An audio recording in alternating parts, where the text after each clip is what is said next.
What's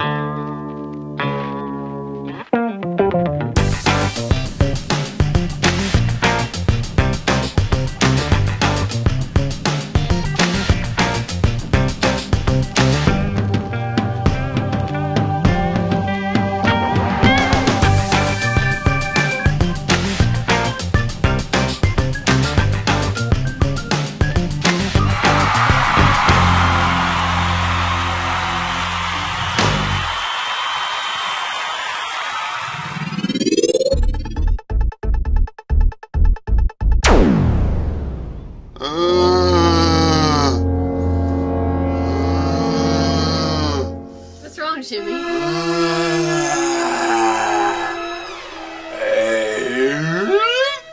What's wrong? I'm on induction. And? I'm on induction, a low-carb diet. And? I can't breathe. And do you know, did you watch that previous video, Living La Vida Low Carb on YouTube, episode 38? Yeah. Are they crazy? That's all you can have? That's the diet? Oh my gosh. That was us, you moron. That was us, you moron? Yeah. Mrs. Moron, and I'm Mr. Moron. Hey, and welcome back to Living La Vida Low Carb on YouTube, episode 39. And yes, last time we did tell you a little bit, just a little bit, about induction, which is the first 2 weeks when you're on a low-carb diet, or the low-carb lifestyle, as I like to refer to it. And I did. I shared some of the foods that you're allowed to have and the quantities that you're allowed to have them in. Today we want to continue that theme about the induction phase, because this is an important phase, mind you. Because if you figure out induction, then you can do the rest of Living La Vida Low Carb like that. And so today we're going to tell them some of the do's and don'ts of this induction phase. Now, I forgot to tell you last time. I told you about all these foods you're allowed to have in limited quantities and the unlimited blah, blah, blah. Go back and watch the video if you missed it. But what I forgot to tell you was snack ideas. What can you have for snacks? So you kind of go in between meals and you're like, I need a little something. You can have pork rinds. Now, don't turn your nose up at me when I say pork rinds. They're really good for you. They really are. You don't have to have them all the time, but if you need something crunchy, it certainly does the trick. It fits when I need something salty. Oh, yeah.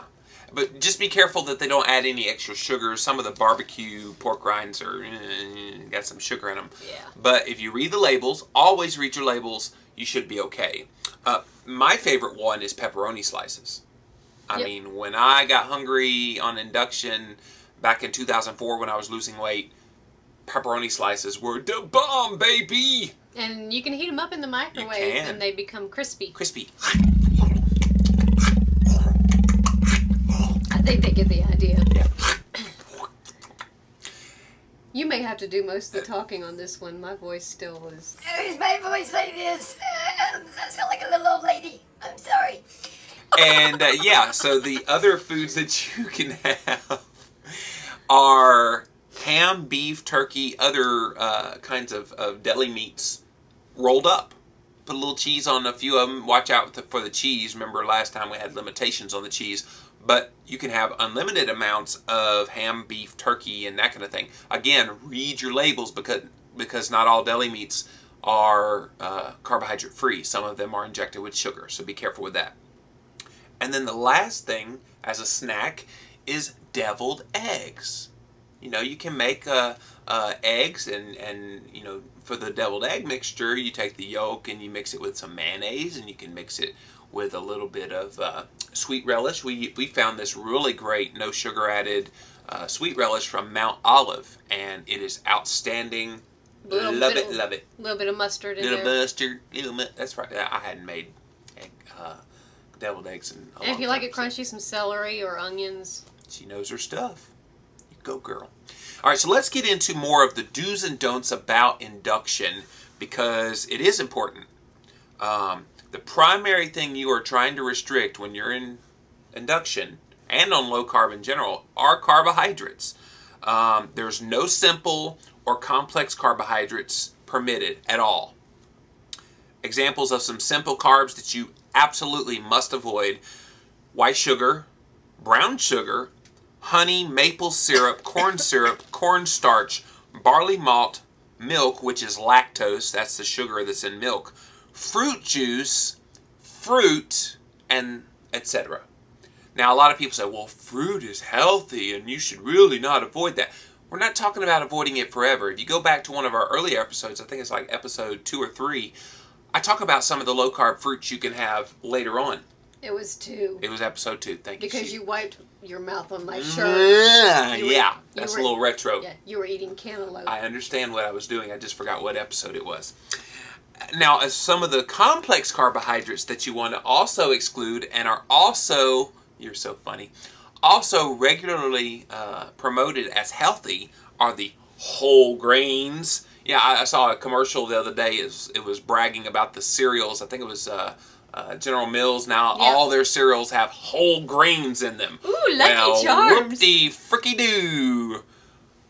The whole grains they put in them are so refined, it kind of negates the purpose of having whole grains in it. Plus all the sugar. Don't even get me started. Don't even get me started. So avoid grains, cereals, beans, flour, all breads, pastas, muffins, bagels, crackers, starchy vegetables like carrots, parsnips, corn, peas, potatoes, french fries, potato chips.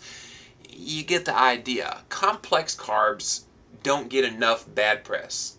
Complex carbs are just as bad as refined carbohydrates, because what happens when you eat them? Your blood sugar goes up, your insulin levels go up, and all these problems that happen with obesity and with diseases happen.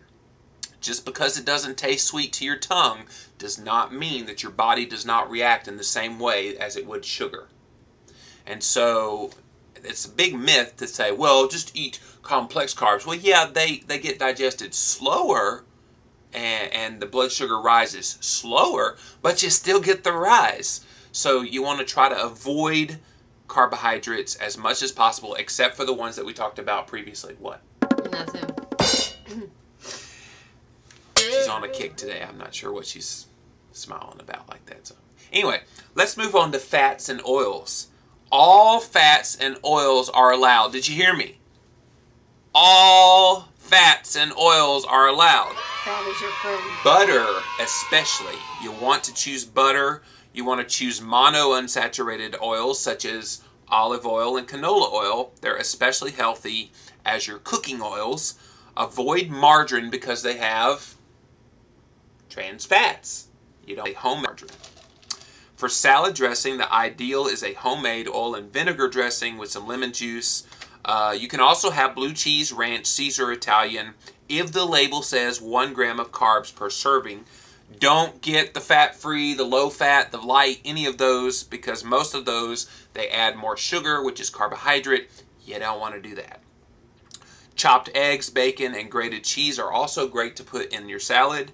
Fats in general are important because they add taste and they make you feel fuller. So you are permitted to have the fat or the skin that is served with meat or poultry that you eat, as long as you avoid any breading on it. Do not try to do a low-fat, low-carb diet. It is just the wrong way to go. Now, the last thing we want to talk about today are sweeteners. Yes, you can have artificial sweeteners. You want them in very limited quantities, though. The most desirable one is Splenda sucralose, or stevia, if you don't want an artificial sweetener. Stevia certainly does the trick. Sweet and low is okay, but try to avoid all foods that have any sugar alcohols like maltitol, as we've talked about before. Well, that's all the time we have for this episode of Living La Vida Low Carb on YouTube, episode 39. Next time, we're going to continue this conversation about the do's and don'ts of induction on low carb. See ya! Bye.